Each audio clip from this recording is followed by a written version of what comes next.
What if I told you building wealth isn't about chasing trends, predicting the market, or being a financial genius?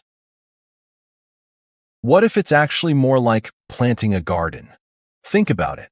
You don't plant a seed today and expect a tree tomorrow. You water it, protect it, give it sunlight, and most importantly, you wait. But here's the problem. Most people treat investing like a lottery ticket. They want fast results, quick wins, instant profit.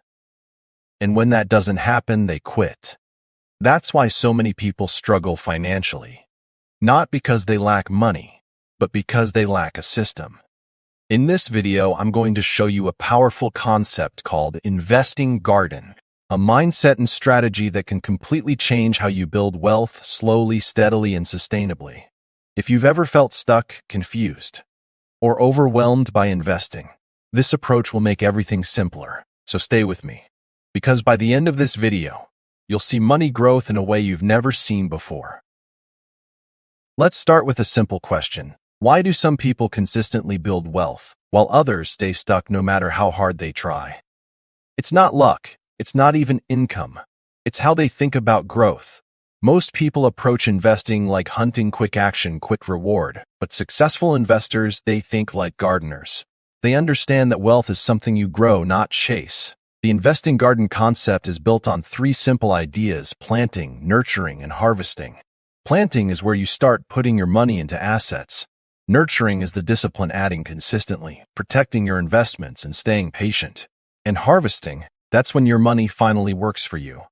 The problem is, many people skip the nurturing phase. They plant once, expect results, and walk away. Or worse, they panic when the market drops and uproot everything.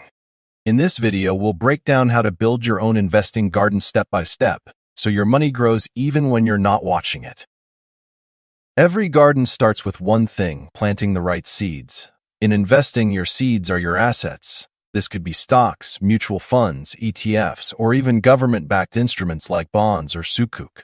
But here's where most people make their first mistake. They try to plant everything at once. They jump into trending stocks. They follow hype. They invest based on emotion, not strategy. A smart investing garden doesn't work like that. Instead, you start small and intentional. Think of planting a few strong seeds rather than scattering randomly. For beginners, this might mean starting with diversified investments like index funds or blue-chip stocks. These are like strong, resilient plants. They may not grow overnight, but they survive storms. And here's the key: consistency beats intensity. It's better to invest a small amount regularly than a big amount once. Because in a garden, it's not about how many seeds you plant in one day. It's about how consistently you show up. Start simple. Start steady. That's how every strong investing garden begins. Now comes the part where most people fail: the nurturing phase.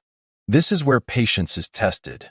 In a real garden, you don't dig up your plants every week to check if they're growing. But in investing, people check their portfolios every day and panic at every drop. Markets go up. Markets go down. That's normal. But if you keep reacting emotionally, you'll destroy your own progress. Nurturing your investing garden means staying consistent, even when it feels boring or scary.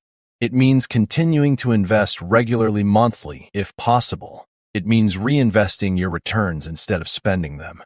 And most importantly, it means protecting your garden. Diversification is your fence. Emergency savings are your backup water supply.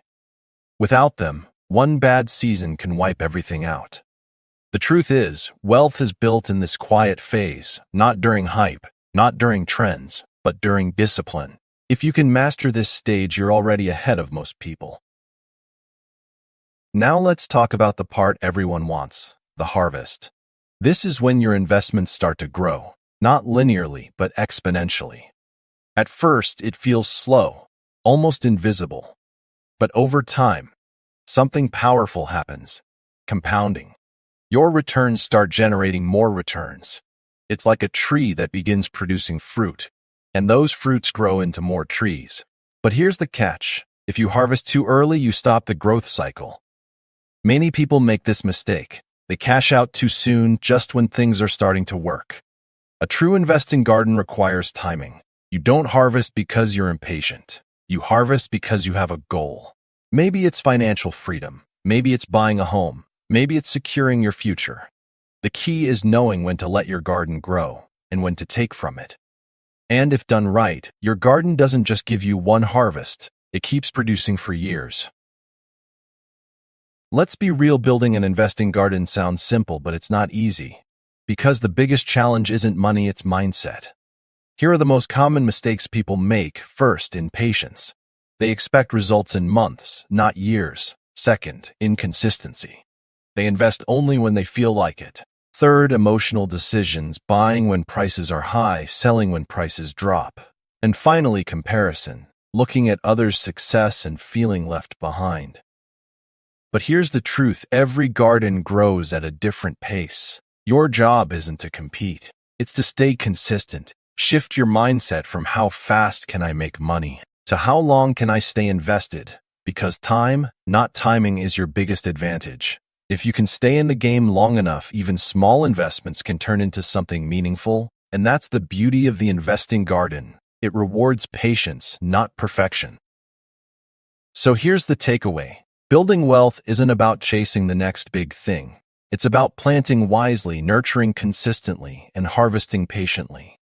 The investing garden approach gives you a system, a way to grow your money without stress, without hype, and without guessing. Start small. Stay consistent. Trust the process. Because the best time to plant your financial garden was years ago, but the second best time is today. Before we end this video, I want to remind you, this content is for educational purposes only. It's not financial advice, and every investment carries risk. Always do your own research and consider your personal financial situation before making decisions. If you found this video helpful and want more content like this, simple, practical, and real, make sure to hit the subscribe button and tell me in the comments, what will you plant first in your investing garden? I'd love to hear your thoughts and maybe even your strategy.